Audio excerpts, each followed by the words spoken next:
Good morning, everyone. This is Lady Dragon. It is Thursday, May 12th. It is 5 to 9, so 8:55 a.m. in the morning. Sam is saying good morning to everybody. He's playing with it in his nest, in his boxes. Okay, we're gonna have a press conference concerning a discovery in the Milky Way from the astronomers. No idea what they have discovered. Maybe they found our aliens. We'll see.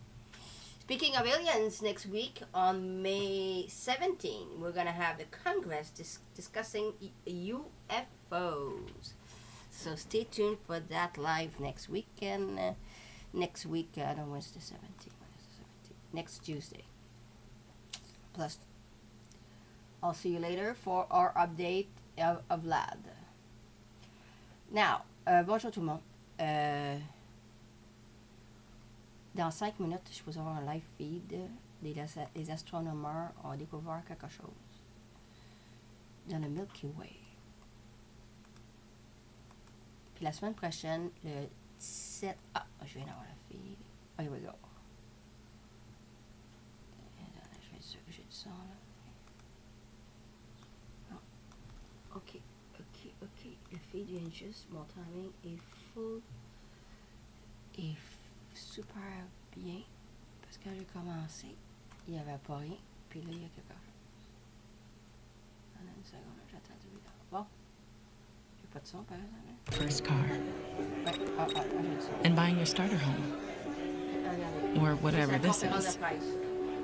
But the things that last a lifetime, like happiness, love, and confidence, you can't buy those, but you can invest in them.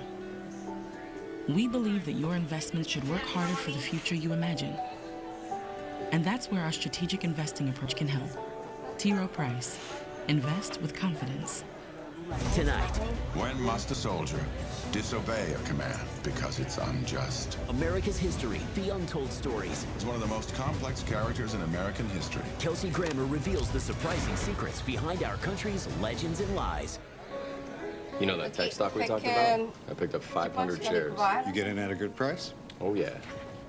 Schwab saved you how much? With Schwab Order Execution Advantage, you get price improvement on 96%.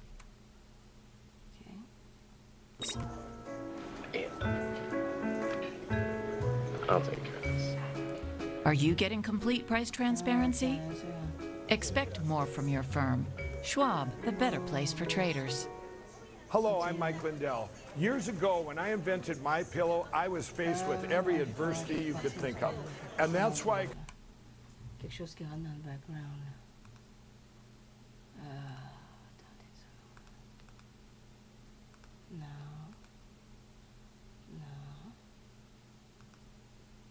Il est seul. Ça, je peux fermer. Attendez une seconde, il y a quelque chose qui rentre dans le background. Oh, come on, something running in the background.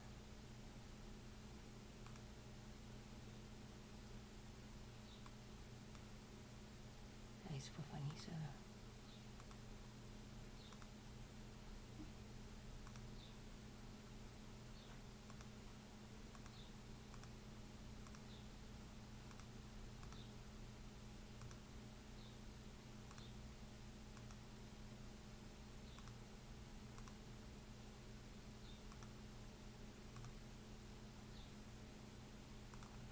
Fair advantage that was identifying winning stocks with massive upside, like Riot Blockchain before it shot up 10,000%, Digital Turbine before it shot up 789%, and Overstock before it shot up over 1,000%. This power gauge comes from the legendary Mark Chaikin, and right now you can get a free in-depth look at how his power gauge system works. A way to type in any of the 4,000 different ticker symbols to see exactly where the stock is most likely to go next in any type of market. Simply go to stocktickersystem.com for your free look. You don't want to miss out on the power gauge. Again, that website is stocktickersystem.com. Visit stocktickersystem.com today. Back to the basics. See why it's time to relearn the market's old truths. Plus, was bearish, now bullish. Rob Arnott breaks down his change in investing style. This weekend, it's all on Barron's Roundtable. Brought to you by JP Morgan Asset Management. To any challenge you face, we say let's solve. Well, welcome back. Markets are lower this morning. Take a look at where we stand. The Dow Industrial's down 151. The S&P. Oh, sorry about that.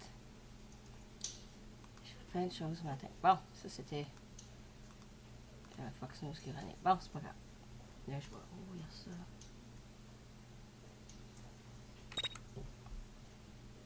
Attendez une seconde.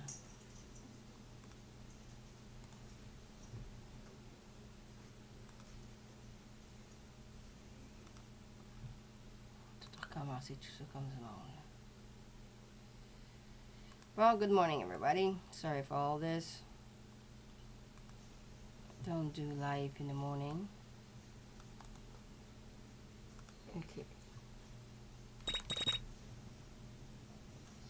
Okay, we have sound now. We have the right sound now. Okay, it's gonna start any moment now. As soon as it starts. The National Science Foundation. You know they have to announce the alien at one point, right? But before they announce the alien, they have to see things.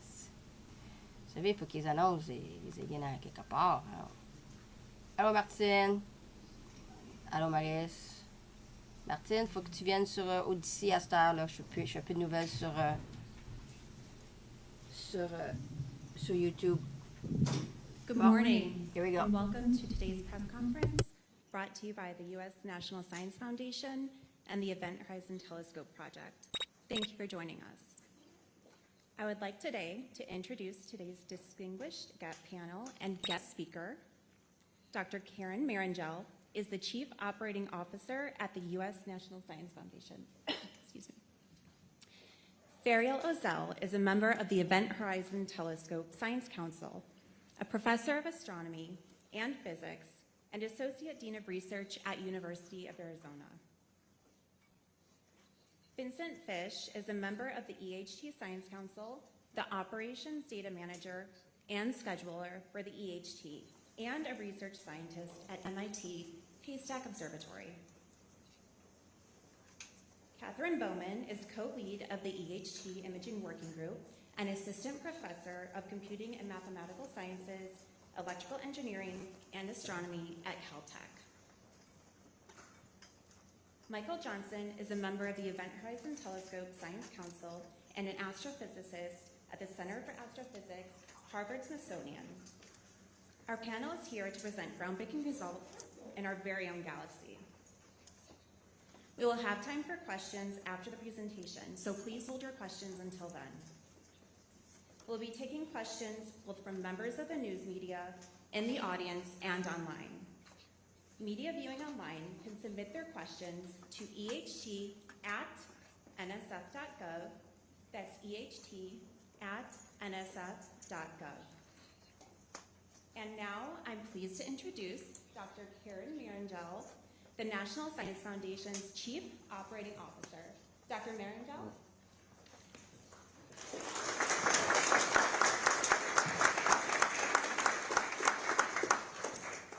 Good morning, everyone, and welcome. I'm sure you will agree, but it seems like just yesterday when, thanks to the incredible efforts of the Event Horizon Telescope, we all caught an awe-inspiring glimpse of the first true image of a black hole. And since that moment, this historic discovery has continued to inspire scientists to ask more questions and to look for even more answers throughout our universe. The Event Horizon Telescope has continued to push the frontiers of science and discovery. And today, because of the incredible work of all those involved, I am honored to join you as we announce another exciting and historic breakthrough. This discovery was made possible by more than 300 researchers from 80 institutions working with 8 different telescopes around the globe. Their achievement is a truly inspiring scientific endeavor and a powerful reminder of what we can achieve through international collaboration and coordination. Even before the program's inception, the U.S. National Science Foundation has played an important role in supporting the fundamental research that makes the Event Horizon Telescope possible. Today's announcement is a proud moment for us all, and we are excited to continue enabling extraordinary science alongside our partner institutions. Together, we are continuing to push the boundaries of what science and technology can achieve and are unlocking more and more of the universe's greatest mysteries. So thank you. And now, it is my pleasure to introduce Ferial Ozel from the University of Arizona, who will talk about these exciting new results.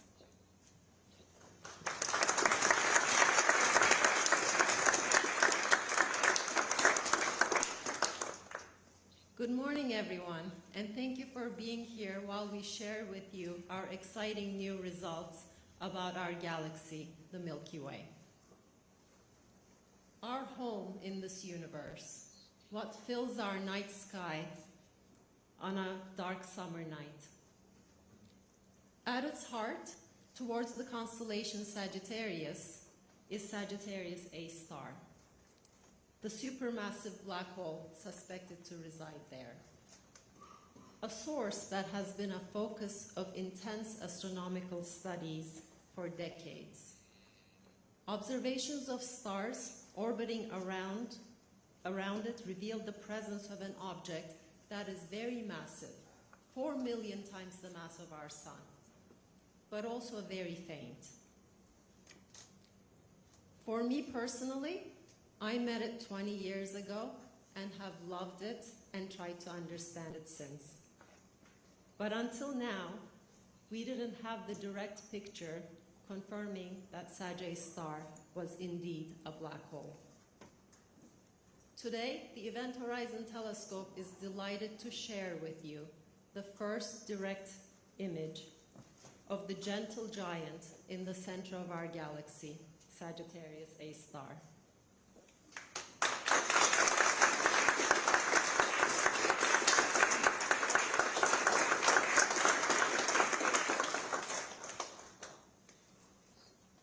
This image shows a bright ring surrounding the darkness, the telltale sign of the shadow of the black hole. Light escaping from the hot gas swirling around the black hole appears to us as the bright ring. Light that is too close to the black hole, close enough to be swallowed by it, eventually crosses its horizon and leaves behind just a dark void in the center. Getting to this image wasn't an easy journey. It was one of building a worldwide telescope array and a global collaboration. One of getting and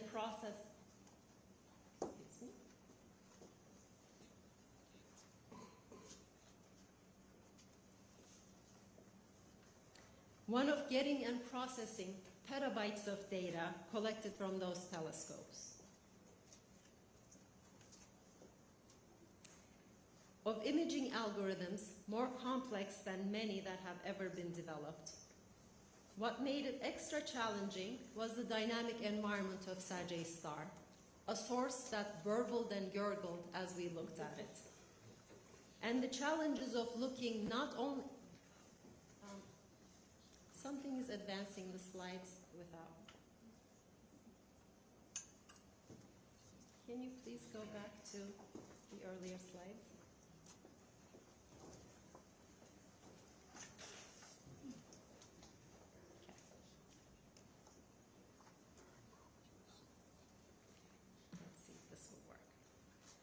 What made it extra challenging was the dynamic environment of Sag A star, a source that burbled and gurgled as we looked at it.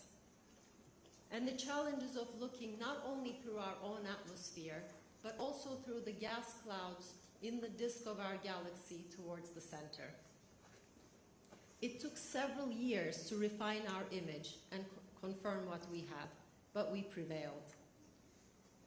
The HD collaboration has indeed been hard at work, imaging black holes with exquisite resolution using new techniques.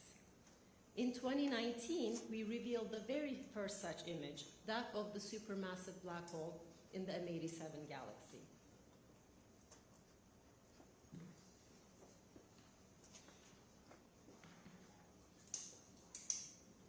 That black hole is 1,500 times more massive, making its horizon 1,500 times larger. But it is also 2,000 times further away from us. This makes the two images appear very similar to us when we gaze at them in the sky. But the two black holes couldn't have been different from each other in practically every other way. The one in M87 is accumulating matter at a significantly faster rate than Sagittarius star. But perhaps more importantly, the one in M87 launches a powerful jet that extends as far as the edge of that galaxy. Our black hole does not. And yet, when we look at the heart of each black hole, we find a bright ring surrounding the black hole shadow. It seems that black holes like donuts. I wish I could tell you that second time is as good as the first when imaging black holes, but that wouldn't be true. It is actually better. Now we know that it wasn't a coincidence. It wasn't some aspect of the environment that happened to look like the ring that we expected to see. We now know that in both cases, what we see is the heart of the black hole, the point of no return. These two images look similar because they are the consequence of fundamental forces of gravity. Space-time, the fabric of the universe, warps around black holes in exactly the same way, regardless of their mass or what surrounds them. This is what we had hoped to find, given the predictions of Einstein's theory of general relativity. And it is exactly because of this fact that we are able to use these new observations, the image of Sagittarius star, to perform one of the strongest tests of general relativity to date. What was remarkably helpful to us when performing this test was the amount of information we already had about Sagittarius star before our observations. The astronomy community has monitored for decades the motion of stars around the dark center of the galaxy. By tracing these orbits, we have come to know the mass of the black hole with extreme precision. That allowed us to make a prediction for how big the image and the black hole shadow should be, if Einstein's theory is right, with no wiggle room and no parameters to adjust. The only way to change the size of the shadow is if we change the theory. And what we found was that our image was in very close agreement with theoretical predictions. These observations leave us very little freedom to change Einstein's theory of gravity. Now we have two laboratories in the sky, M87 and Sagittarius star, for exquisite tests of extreme environments. We learned so far that we understand gravity pretty well. But as you will hear later, as sophisticated as our simulations are, we discovered that we still have a ways to go with modeling their turbulent environments. Now I'd like to introduce Vincent Fish from MIT Haystack Observatory, who is going to tell us how this was accomplished.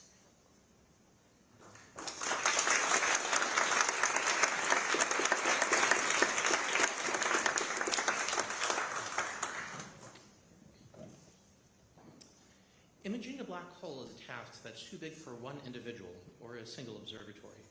As we found out the first time around, it's a lot of work. Large teams of people have to pull together to handle the science, engineering, and operations. It also requires many telescopes. To distinguish the ring-like structure in Sagittarius star, our telescope had to be almost as big as the Earth. Fortunately, the technique of interferometry allows us to link pairs of telescopes that are very far apart into the equivalent of a planet-sized telescope. We use this technique both for Sagittarius star and the black hole in M87, or M87 star as it's called. But these two black holes are quite different from each other, as Ferial described. And for reasons Katie and Michael will explain, imaging Sagittarius star turns out to be a lot harder. Today's results come from the same 2017 observing run as M87 star, but with a big difference. The South Pole Telescope at NSF's Amundsen-Scott South Pole Station observed Sagittarius star, whereas M87 star was completely out of view. So while we had 7 telescopes to see M87 star, all 8 could see Sagittarius star. The South Pole Telescope is perfectly suited to observe Sagittarius star, both because it can see it continuously and because it significantly increases the resolution of the array. In interferometry, each radio telescope is at a different location. By correlating their signals and studying the resulting data, we can reconstruct images of the source. The more telescopes, the better. The farther apart they are, the more we can zoom in on the source. Turning pairs of telescopes into the nodes of an interferometer is a process similar to everyone shaking hands with everyone else in a room. You need at least 2 people, and the number of handshakes grows very quickly as you add more people to the group. So the amount of data we get also grows very quickly with each telescope we add to the EHT. When we observed Sagittarius star, 8 telescopes collected around 3.5 petabytes of data. That's equivalent to about 100 million TikTok videos. It's way too much data to stream over the internet. We actually have to ship hard drives around. But just gathering the data isn't enough. The data has to be carefully combined, calibrated, and converted into an image, with teams of scientists, many of them right here in this room, working on each stage of the process. After the observing sessions, teams from each site ship hundreds of hard drives back to the correlation centers in Westford, Massachusetts and Bonn, Germany, where supercomputers combine the signals and produce raw input data. The calibration team combines the raw data with information about the sensitivity of each telescope to form the data used by the imaging teams. And then the imaging teams process the information using a variety of methods to reconstruct the best possible images of the hot plasma surrounding the black hole. Other teams then extract features from the image, and so other teams run massive simulations based on prior physics studies that predict how material behaves around black holes on the scale of Sagittarius star. Coordinating all those intensive efforts to image M87 star was already incredibly difficult, and the global pandemic emerged right as we pivoted to Sagittarius star. The pandemic slowed us down, but it couldn't stop us. Our collaboration meetings and workshops were moved fully online, but there's no substitute for getting together in the same room and working through hard problems. But Sagittarius star brought a number of new specific challenges, even though it is closer to Earth. First, M87 star doesn't change very quickly, but Sagittarius star does. In this sequence of model images, 1 second is equivalent to almost 2 days. Imaging a rapidly spinning turbulent source like Sagittarius star is a lot harder than it was for M87 star. As Katie will describe, material swirls around M87 star over the course of many days, but it takes only a few minutes for material to move around close to the horizon of Sagittarius star because it is much smaller. It changes quickly, so we have to collect our data quickly. To further complicate things, we see Sagittarius star through an enormous amount of material in our own galaxy, which scatters the radio waves and blurs the image. But years of observations at other wavelengths have made it possible for astronomers to partially mitigate the effects of this blurring. The result is an image that, until we finished our analyses, we were never sure we could get. Our collaboration's remarkable image of Sagittarius star and our scientific conclusions were a combined effort that involved not just the handful of us on stages around the world today, but more than 300 people all working together, united by our fascination with black holes. We are especially grateful for our students, postdoctoral researchers, and early career scientists who worked very long hours to produce these results. Yet the EHT collaboration does not operate alone. As detailed in our 6 papers, we work together with other teams of astronomers observing signals across the electromagnetic spectrum, from radio waves to infrared and X-rays, all of which provide us with important context to understand the image. Our results build upon decades of studies by other groups that establish that Sagittarius star contains a dark, massive object, characterized its properties, and obtained accurate measurements of its mass and distance. We especially want to recognize the hard work by Nobel laureates Andrea Ghez and Reinhard Genzel and their teams studying the orbits of stars around the galactic center. Some scientific results are the work of small teams. Imaging Sagittarius star took an entire planet. And now I'd like to introduce Katie Bauman of Caltech, who will talk about how we captured this black hole image.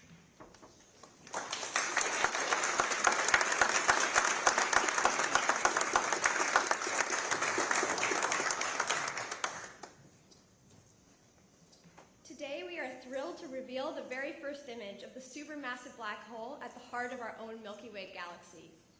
This image from the Event Horizon Telescope required more than just snapping a photo from telescopes at high mountaintops. It is the product of both technically challenging telescope observations and innovative computational algorithms. Taking this picture proved even more challenging than imaging the M87 black hole, which we revealed to the world back in 2019. To understand why, let's go back to how our telescope works. As Vincent mentioned, the EHT doesn't work like a regular telescope. Instead, our radio telescope shakes hands. They work in pairs, with each pair contributing a little bit of information to the entire image. Telescopes that are far apart can detect the smallest, sharpest features of the image. Orientation is also important, with each angle picking up different parts of the whole. Telescopes that are closer together become sensitive to the broad features of the image that the wider pairs can't see. And combined, these components of the image can provide a good representation for the target we're observing. Making a perfect image would require telescopes with all different orientations and separations. But EHT's 8 telescopes scattered around the globe only capture some of these potential pairings. Luckily, as Earth rotates, the projected separations and orientations between the telescopes change, providing more, but not all of the information we need to make a perfect picture. As Michael likes to say, taking a picture with the EHT is a bit like listening to a song being played on a piano that has a lot of missing keys. Since we don't know when the missing keys should be hit, there's an endless number of possible tunes that could be playing. Nonetheless, with enough functioning keys, our brains can often fill in the gaps to recognize the song correctly. This was also the case for imaging M87 star. But for Sagittarius star, there was another daunting challenge that we couldn't ignore. The hot gas spiraling around these 2 black holes moves at roughly the same speed. But where gas takes days to weeks to orbit the much larger M87 star, for Sagittarius star, because it's a lot smaller, gas can make a full orbit around its event horizon in mere minutes. And that means as we were collecting data during the Earth's rotation, the material was swirling around Sagittarius star so quickly that Sagittarius star's appearance could change from minute to minute. This is a bit like changing the key of the song as we are playing it on our broken piano. We had to address all those challenges, along with many other challenges that I don't even have time to get into, like the fact that we're observing the black hole through Earth's turbulent atmosphere, as well as the galaxy's gas. And to tackle these challenges, we spent years developing computational imaging algorithms that allowed us to recover a picture of the center of the Milky Way with the collected incomplete data. But the question remained of how do we fill in that missing information? To capture the range of potential Sagittarius star appearances, our team produced tens of thousands of different images with different methods that filled that information in differently. Each of these images is slightly different, but they are all consistent with the EHT data. By averaging these images together, we're able to emphasize the common features appearing in most of them, and here a bright ring clearly pops out. But it's important to note that not all the images that we recovered looked alike. In fact, we found that we could cluster the recovered images into 4 categories based on similar visual features. 3 of the clusters contained a ring-like feature with only differing brightness around the ring. However, there existed a much smaller 4th cluster that contained a variety of images that did not appear ring-like. Although these non-ring images couldn't be fully ruled out from the data alone, the vast majority of the images that our algorithms recovered had a ring shape.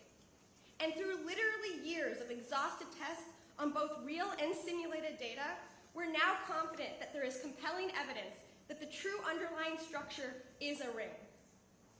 A detailed analysis of the images has revealed that they all share the same ring size, a size in perfect agreement with prior observations in theory. 50 microarcseconds, or in other words, a size 1/13 billionth the span of our night sky. Coming to this conclusion took years, but we never backed away from the challenge. And through the power of computational imaging, the EHT team overcame seemingly impossible hurdles to capture the first image of the beastly black hole at the heart of our galaxy. And now I'd like to introduce Michael Johnson from the Harvard-Smithsonian Center for Astrophysics to discuss what this picture of the black hole teaches us and our excitement for the future.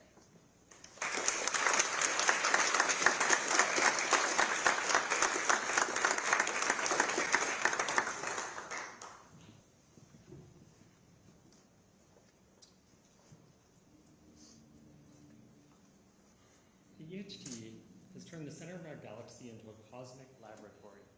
We are peering into a new environment, the curved spacetime near a supermassive black hole. And it is teeming with activity, always burbling with turbulent energy and occasionally erupting into bright flares of emission. And our first step in making sense of the physics of this environment was to move from images to measurements. So we developed tools that locked in on the bright rings in all those images that Katie showed and measured their properties. We also developed a set of simple models that we could fit directly to the EHT data. Now, this is a different approach than imaging, so it gives us a different perspective, and it lets us understand the systematic biases of both methods. Because these simple models are easier to constrain with very limited data, we fit them in two ways. So in the first way, we divided our data up in time, and then we fit a series of nearly instantaneous snapshots. This ensures that our measurements aren't being contaminated by the variability of Sagittarius star.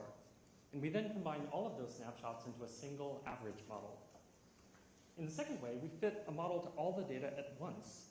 Here we're fitting for the average image structure, along with an extra source of variability noise that's sitting on top of that average. And this procedure is very similar to what we did to make the images. By combining all of these different approaches, we were able to precisely characterize the properties of the ring. And we found that we can measure the ring diameter to an accuracy of about 5%. We also use these methods to quantify the features that aren't seen directly on the images. So as Burial mentioned, the orbits of stars have given us an exquisite measurement of the mass of Sagittarius star, about 4 million times the mass of the sun. And Einstein's theory of general relativity then predicts exactly what size shadow the black hole should cast. So this theoretical feature, the shadow, is the image of the event horizon. It's our line of sight into the black hole. So the blue ring that you see here is the predicted shadow diameter from the stars. And that band is showing the range of possible values. Most of the uncertainty here is actually because we don't know whether or not the black hole is spinning. And the spin has a small effect on the shadow diameter. So the stars gave us a tight prediction for something that was completely unseen. And we didn't know if the EHT image was going to match this prediction. But we found that these two completely different views of the black hole, one relying on the motion of stars and one relying on the bending and capture of light, were perfectly aligned. This is an extraordinary validation of general relativity. Next, we wanted to study the turbulent environment around the black hole. So we turned to supercomputers. A large team across the EHT, including many people here in this room, created a whole zoo of numerical simulations of black holes. These let us see mock movies of what a perfect instrument might observe for Sagittarius star. With these simulations, we can move to any viewing location around the black hole. We can look at the black hole edge-on, as you see here, peering through the disk of material that's flowing onto the black hole. Or we can tilt our camera at any other inclination and view the black hole face-on from above. We can also vary the properties of the black hole itself, allowing it to sit still or spinning it up to a maximum rotation set by the speed of light. And we can also vary the properties of the magnetic fields and the gas near the black hole, simulating weak and turbulent magnetic fields or strong and dynamically significant fields. With this enormous library in hand, more than 5 million simulated images in total, we can play a game of Galactic Center Guess Who. So a few simulations have too much diffuse emission in the disk around the black hole. And so we can reject those. There they go. Most of these have rings that look different than the ring on the EHT image, so we reject those too. Some of them produce too much light at other frequencies, and some of them have bright outflows that we don't see in the galactic center at longer wavelengths. So we're left with only a handful of simulations that can describe nearly all the features that we observe. And these simulations reveal an absolutely remarkable environment. First, we see that only a trickle of material is actually making it all the way to the black hole. If Sagittarius Star were a person, it would consume a single grain of rice every million years. And while some black holes can be remarkably efficient at converting gravitational energy into light, Sagittarius Star traps nearly all of this energy. Only 1 part in 1,000 is converted into light. So despite looking so bright on these simulated images, the black hole is ravenous but inefficient. It's only putting out a few hundred times as much energy as the sun, despite being 4 million times as massive. And the only reason we can study it at all is because it's in our own galaxy. And this is why Sagittarius Star is such a precious target. While M87 had one of the biggest black holes in the universe, and it launches a jet that pierces its entire galaxy, Sagittarius Star is giving us a view into the much more standard state of black holes, quiet and quiescent. M87 was exciting because it was extraordinary. Sagittarius Star is exciting because it's common. These simulations also tell us that we're looking close to face-on at Sagittarius Star. You can see this directly in our images, which have fairly uniform rings. And this is surprising. Even though we're peering through the plane of our galaxy to look at this black hole, we see the black hole's not aligned with the galaxy. It's actually tilted towards us. These new results are a triumph of computational astrophysics, creating models that can reproduce nearly all the properties of Sagittarius Star that we observe. But we're seeing cracks in the foundation. None of our simulations is consistent with all the properties of Sagittarius Star. In particular, our simulations are too variable. We've actually had trouble simulating a source that is as quiet as Sagittarius Star. So this is driving us to making even better measurements and sharper images. And the first challenge we need to overcome is the scattering. So even with a perfect instrument at 230 gigahertz, this is the kind of image that we would see on the sky. This image is fuzzy because of the effect that Vincent mentioned. We're looking at Sagittarius Star through the arms of the Milky Way, and this is kind of like peering at it through frosted glass. Because of the scattering, the crucial image details, such as the sharp ring that comes from light that's bent all the way around the back of the black hole, are lost. But with support from the National Science Foundation and other partners, we are already pushing our instrument further and going to even more challenging observations at 345 gigahertz. These will cut the effects of scattering in half, producing much sharper images. And we're not stopping there. We are already designing a next-generation instrument, adding many new telescopes around the world to the EHT. And this improvement will help us move from these still images to capturing the first high-resolution movies of black holes, letting us witness them in action and continuing this quest toward the boundary of the unknown. Thanks.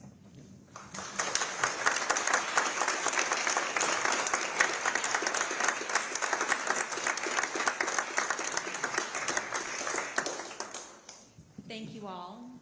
We'll now take questions from members of the news media until 10 a.m. Please raise your hand, wait for a microphone, and identify yourself and your outlet. Please ask one question and hold follow-up questions so everyone has an opportunity to ask. If you're viewing online, submit your question to eht@nsf.gov. Every third question will be from reporters viewing online. Please be sure to include your name and outlet with your submissions. We are here today to talk about the amazing results presented by our panelists about Sagittarius A*. Any question not related to the result will be directed to the cognizant subject matter expert after the press conference. We will follow up with any questions or topics we cannot cover today. With that in mind, we're ready to take questions. Please remember to say your name and outlet. Thank you. Seth Borenstein, the Associated Press. I guess more for Dr. Ozell, but you described Sagittarius Star as a gentle giant, and quiescent, but Dr. Bowman called it beastly. There's sort of a general public view of black holes as this horrible, violent, scary, dangerous place, where nothing escapes from. Is what you're seeing more peaceful than what the lay people think of as black holes, and is it changing the way we should be thinking of black holes, or is it still a real violent place, just comparatively less violent? That's a very good question. Thank you. The way black holes behave depend a little bit on the amount of material that is falling onto them. The one in the center of our galaxy, Sagittarius A star, is actually, as Michael mentioned, eating very little. And because of that, its environment is relatively gentle. When we say that, of course, the temperatures and magnetic field strengths are still quite high. So that is leading to, and the motion of the gas around it is still turbulent. So that is leading to the kind of burbling and gurgling that Katie described. And that is making our imaging and our life when we're trying to get a still shot of our moving object a little bit difficult. But in reality, when we talk about the turbulent environment of a black hole or any object, there are actually two types of things we think about. Time scale and just how much it varies, how much the brightness varies. And what Sagittarius star showed us is that our predictions for how much it should vary was actually too much. So it turned out to be a gentler, more cooperative black hole than we had hoped for in the past decade of simulating its environment. So we love our black hole. Next question. Name and outlet, please. Hey, it's Seth Fletcher with Scientific American. Were you able to measure its spin? I can comment on that briefly. So we simulated all these different movies, and some of those had non-spinning black holes, and some of them had spinning black holes. It turns out that all of the ones where the black hole wasn't spinning were ruled out. So our simulation library is giving some evidence that the black hole is spinning. Now, what we'd really like is to be able to point to something on the image and say, oh, that little feature, that's how we know it's spinning. Something like the shape of the ring, the sensitivity of spin. But we don't have that level of sensitivity right now. So the simulations are pointing us to the conclusion that the black hole is spinning, but that's something that's going to be topic of intensive study over the coming decades. Great, thanks. Thank you. And we're going to take an online question now from Ed Brown from Newsweek. Now that the EHT has achieved its primary goals of imaging M87 and Sagittarius A star, what is next for the project? I can take this. So far we have static images of M87 star and Sag A star. But as you see in the simulations, there's a lot of exciting physics to be gotten at by making a movie. And so we want to watch material move around these sources. M87 star will be the easier source for this. It sits still for its photograph. You take a picture today and you throw all of your data together in the top and make a nice image. But that also means that we need to wait a while for it to move. And so the Event Horizon Telescope has up to this point operated in kind of a campaign mode where we observe a few nights out of a 10 to 12 night window. And over that time, M87 just barely turns, barely changes. We have a series of technical developments at the observatories that will allow us in a couple of years to be able to switch observations on and off pretty easily so that we can observe it for months at a time and actually see it move. Sag A star is harder, and maybe you wanted to talk about technique and Michael on the Sure. Yeah, so as Vincent said, like one of the big goals for us going forward is not just to see a still image of the black hole, but actually see the black hole as it's evolving, as the gas is slowly falling in towards the event horizon. And to that end, we did try this with the 2017 data. We tried to use the data that we got to try to recover a movie. And so we developed algorithms that allowed us to not just make static images, but movies. And we applied these to the data. And we saw that although there was something interesting there, that the data that we currently have doesn't constrain that movie enough in order to say something that we're really confident about. So there's definitely exciting stuff there, but we're looking towards the future in not just improving our methods, but also the telescope observations that we actually collecting more data so that we can show you something that we're confident about. Michael, I don't know if you want to talk about future. Well, it's hard to convey just how much more information there is here. So, progressively, here you're only seeing the total intensity of the light that's being emitted. Our next step will probably be to make polarized images of Sagittarius star. We can see the magnetic fields near the black hole and see how they're dragged by the black hole itself. In addition to that, this is a single color image. We're denoting brightness by the color here, but it's really sort of some equivalent of a black and white image for us. And so we're looking at expanding to observing with multiple frequencies to really see an image in color. And that will tell us enormously more about the source. And then we're adding all these new telescopes. I mean, we know that there's more to see here. We know that there are sharp features that are tight predictions from general relativity. This is how we can push our theories further. And so we're hoping to add these new telescopes around the world and be able to really dig into those sharp features and to be able to see these high-resolution movies. Thank you. Next question from the audience. Hi, Camille Barlow, Sky and Telescope Magazine.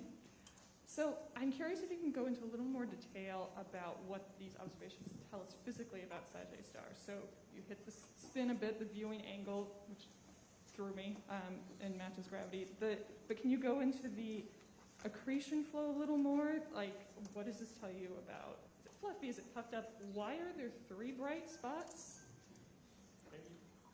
Go ahead. Well, I'll say one thing I didn't mention that we concluded was we did learn about the magnetic fields near the black hole. And so the simulations that were successful all have strong, dynamically significant fields. This is a little, it's pointing this paradox of is it gentle or not. I mean, these are very strong magnetic fields to the gas around the black hole, but they're weaker than the magnets on your refrigerator.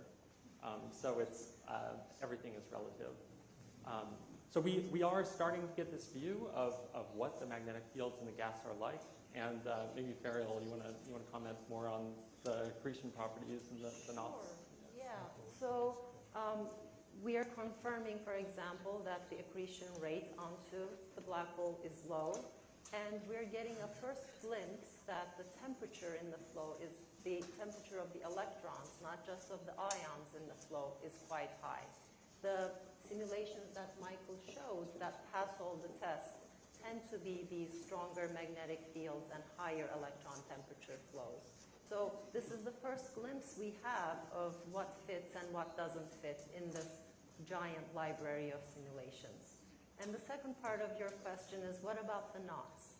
When we look at these simulations, it is natural to expect brightness changing in a knotty way around the black hole. So that is something that's theoretically expected. For example, when a part lights up because it's more magnetically dominated, or a feature in the accretion flow is brighter than the rest.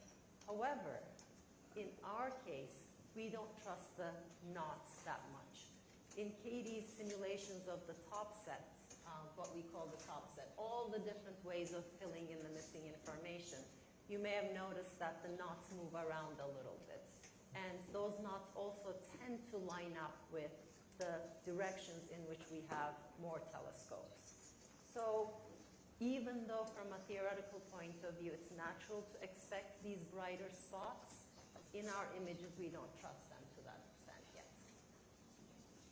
Next question from the press. Hi, Marina Korn from The Atlantic. Can each of you talk a little bit about how this picture makes you feel? One particularly exciting thing about this result, unlike with the black hole in M87, is that this supermassive black hole is ours. So when you look at this image and you take off your scientist hats, what comes to mind for you?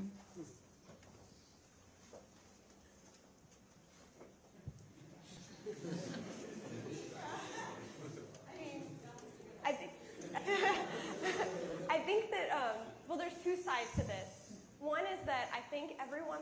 we've been working on this for so long. I mean, with so many people, you know, every once in a while you just have to pinch yourself and you're like, this is the black hole at the center of our galaxy. Like, you kind of forget that every once in a while. And that's pretty amazing. It's pretty amazing what we were able to do by bringing together people with lots of different expertise, and that we were actually able to do this. And so for me, that's just, I don't know, I just feel really proud of everything that we've done. So as a member of the collaboration, I'm just very proud that we've been able to kind of, you know, didn't let all these challenges that were there from the beginning, didn't let us stop us from still going after that. We weren't afraid of the uncertainty and all the missing information and all this. We figured out ways to deal with it. And for that, I'm really, really happy and I'm so honored to be able to work with the people here. But otherwise, yeah, I mean, I think it's just super exciting. I mean, what's more cool than seeing the black hole in the center of our own Milky Way? So I don't know what other people feel. Yeah, it's, I've been with the project now for almost 15 years, and it's been exciting watching watching the project evolve, watching the collaboration grow. You know, in the early days, it was a real struggle just to detect Sagittarius Star, and the signals were so noisy that you couldn't even think of imaging. You didn't have enough telescopes. You know, it seemed like a hopeless task at the time. I remember the first detection of M87 a couple years after that. And now we have built out the array. We've instrumented a lot of telescopes with wide bandwidth equipment. We have phased up ALMA and the submillimeter array, and now NOEMA in France. We have new telescopes join, and the data get better and better. And what seemed like it was going to be an impossible task is now, well, it's still hard, but it's doable. Yeah, I'm one of those people who has thought about Sagittarius Star for a long time. 22 years ago was my first paper on it when I was a graduate student. So I feel like I had this remote friend that I kind of had an idea in my head about what it looked like. We were online chatting, and then I was like, oh, you're real, meeting in person. So it's a very nice feeling. I really like what Ariel said in the intro. You know, we had the prediction for Sagittarius Star that had no wiggle room. The stars gave a very precise measurement of exactly what we should expect. And so I remember seeing this and just kind of walking around in a daze. You know, you look at that image, and that hole in the center has 4 million solar masses. That's incredible. And there was doubt for black holes for decades after they were first derived as a mathematical solution. Everyone kind of assumed that they just evaporate once we understood more. It doesn't feel like they could exist in nature, and I think that sort of persists for us. You know, we're always waiting for something to step in and say, okay, of course, black holes they're just science fiction. There's something else there. So really, just that certainty that we understand what we're seeing was really special for this image. Michael just said 4 million times the mass of the sun, and the scale of that image would fit in the orbit of Mercury. So when we imaged M87, which is 1,500 times more massive, that's the size of the solar system. Now we're getting to the size of the innermost planet in the solar system, and smaller than the orbit of Mercury. 4 million times the mass of the sun. It's all in there. Thank you. Dan Brano from BuzzFeed asks, how does the image advance our understanding of black holes or physics, or does it just confirm what we already thought?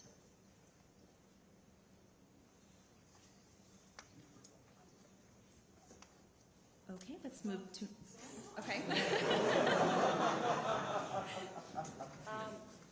So it's a good news and bad news story, I think. The great news is that we keep pushing the limits of how we can test our theory of gravity, which we really expect to break down somewhere. We know about the incompatibility with the microphysics. We know that it should give us a hint at some point of maybe something different than how we formulate the theory of gravity with general relativity right now. And yet we keep pushing to different scales of mass, all the way from stellar mass black holes with LIGO to Sagittarius star in the middle, to M87 at 6 billion solar masses, and we go to as close to the horizon as our telescopes allow, and we don't see a crack in that theory yet. We are hoping it will show up somewhere.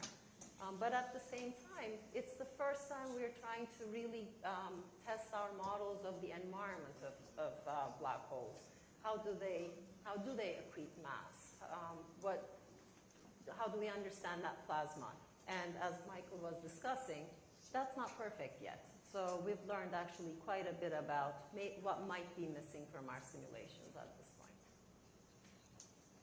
Thank you. Question from press in the audience? Okay, we have any, did you want to follow up?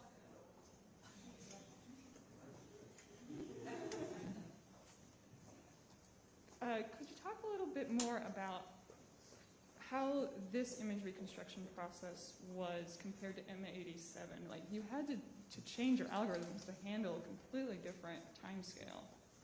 What went into that? Yeah, imaging Sagittarius star was a bit of a messier story than imaging M87 star. So for M87, it was like, you know, this amazing thing. We had split into these different teams, and we had independently imaged, and we came together, and it was all the same, and we all celebrated. And then, you know, we worked hard to make sure that we hadn't screwed up and stuff. But it was a very clear-cut story. But in Sagittarius star, we started with the same process. We started with the different imaging teams and everything.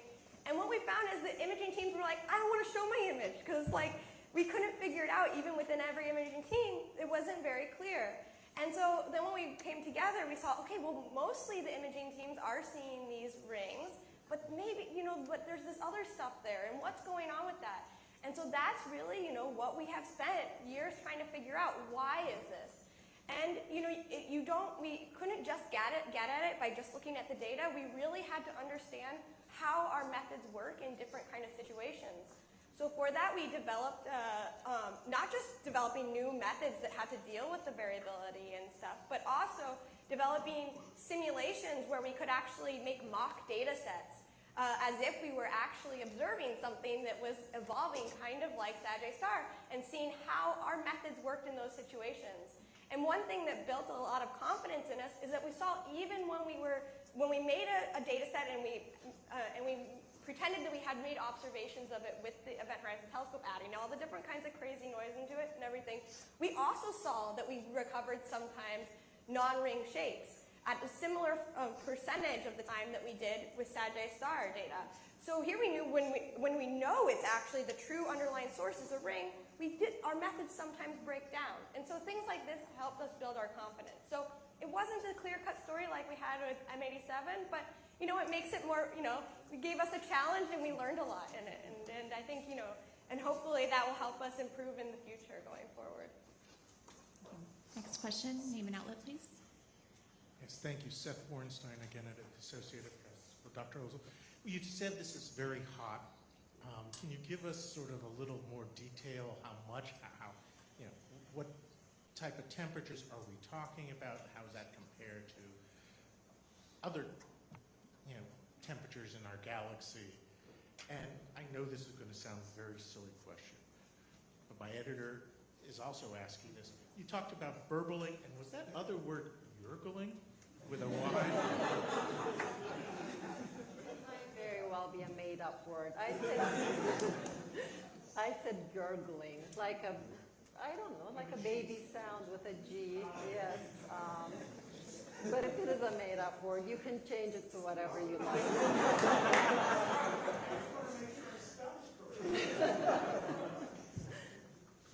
So the temperatures we're talking about are really high. I don't know what to compare it to, because we are talking about, for the ions, what is 10 to the 12 Kelvin? Somebody help, a lot. It's 10 to, yeah, trillions of Kelvin, trillions of Celsius, yes.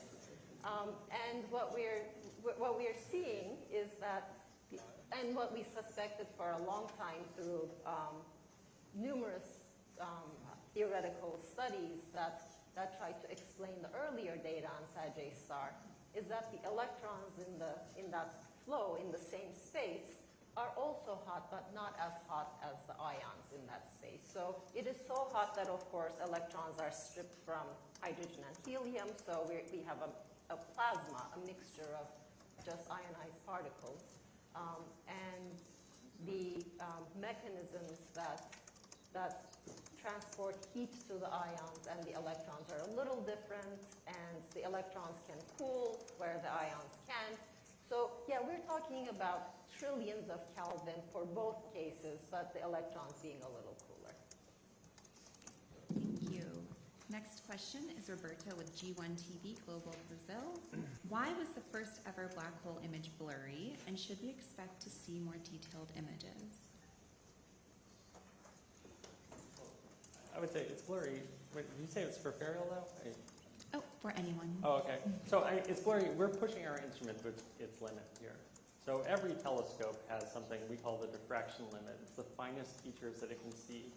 And that's basically the level that we're seeing here. It's fuzzy because to make sharper image, we need to move our telescopes further apart, like Vincent and Katie talked about, or we need to go to higher frequencies. So we don't think that the black hole is actually a blurry image on the sky. This is just, if you take your glasses off or, have fog or something that's obscuring your vision, we're just at our breaking point here. But I want to highlight that this image is actually one of the sharpest images you've ever seen. It looks blurry on the screen because we only are seeing a few pixels, but actually it's one of the sharpest images ever made. Great. We have Alicia Sars, a space reporter from Mashable. Did you learn anything from imaging Sagittarius A star that defined the most current scientific thinking about supermassive black holes? Sorry, can you repeat the question? Sure. Did you learn anything from imaging Sagittarius A star that defined the most current scientific thinking about supermassive black holes?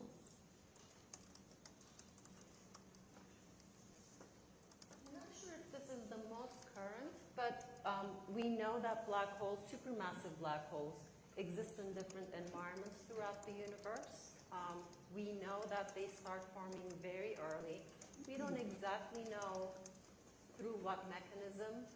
Is it single, very massive stars, or is it clusters of stars that start becoming the seed for these supermassive black holes? But throughout cosmic time, they evolve with their galaxies. It's a very dynamic give and take between the supermassive black holes at the centers of galaxies and their environments.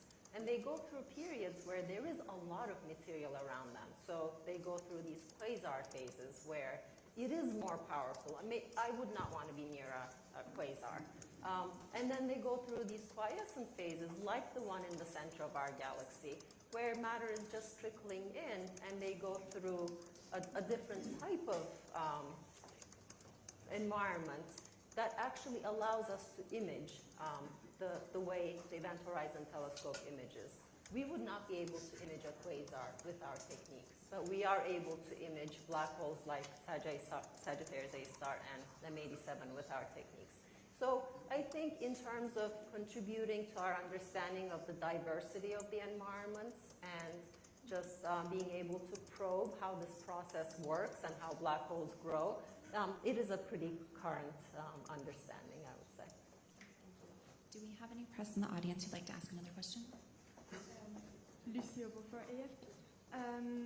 So two questions. You talked a lot about a future film, movie of a black hole. When could we expect that? Could you give us any clue of when do we expect it? And the second question might sound a bit silly, but why is it at the center of our galaxy? Thank you.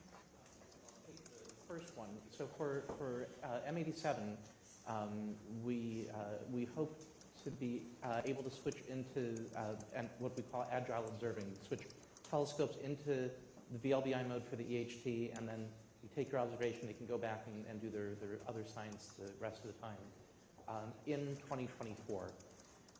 Now, that doesn't mean that doesn't mean a movie in 2024. The data have to be processed, and you know, who knows what sort of imaging techniques, dynamic imaging techniques will have to be developed for that movie. But a few years after that for M87. And you had a second question? Yeah.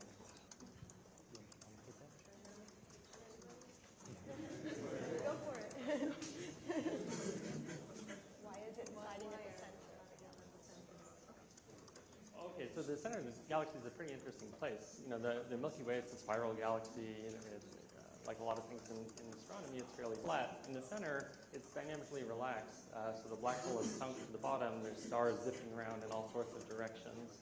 And yeah, it's sitting right there at the very heart of the Milky Way. So we're at 10 o'clock. I'd like to thank you all for attending. If you have further questions, staff from the National Science Foundation is here to assist you. Thank you for joining us today, and this concludes our live stream. We just wanted to say, you know, the panelists had mentioned many times, you know, that this is a team effort. A lot of people are here in this room, all the green badges. We just wanted all the EHG scientists to stand, and we'd like to acknowledge you, our colleagues. Please.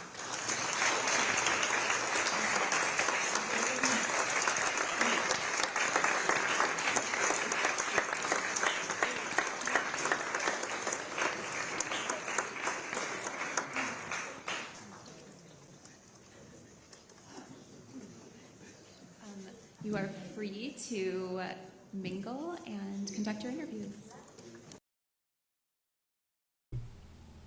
Well, I don't believe a word they say. Je ne crois pas un mot de qu'est-ce qu'ils disent. But it's going to interest people to look up. That's a good thing. Ça va intéresser le monde à regarder dans les airs. C'est une bonne affaire, ça. OK. Concernant... Allô tout le monde. Good morning, everybody. Je vous ai dit que je suis censurée sur YouTube, Martine, puis tout le monde. Ils ont fermé mon 2 et mon 3. Il n'y a rien que je peux faire sur YouTube. Là. Je n'ouvre pas des YouTube à tous les jours. Là. Ça veut dire pour dire les nouvelles. Là. On n'a pas le droit de dire la vérité des choses sur YouTube. Là, puis j'espère que c'est clair comme tout code de roche à tout le monde. Là. Et la seule place que je peux parler, là, c'est sur Odyssey. Fait que si vous voulez avoir les vraies nouvelles, venez me voir sur Odyssey. Sinon, ben, je n'ai rien que je peux faire. Okay, so like you know, YouTube, you're not allowed to tell the truth. So I'm censored.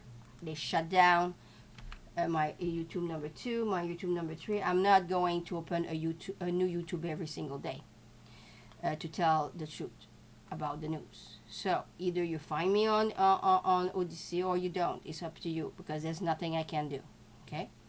So on that note, have a beautiful day. I'll see you later on Odyssey for the news. Donc là-dessus, passez une belle journée. Je vais vous voir plus tard sur Odyssey pour les nouvelles. Bye bye.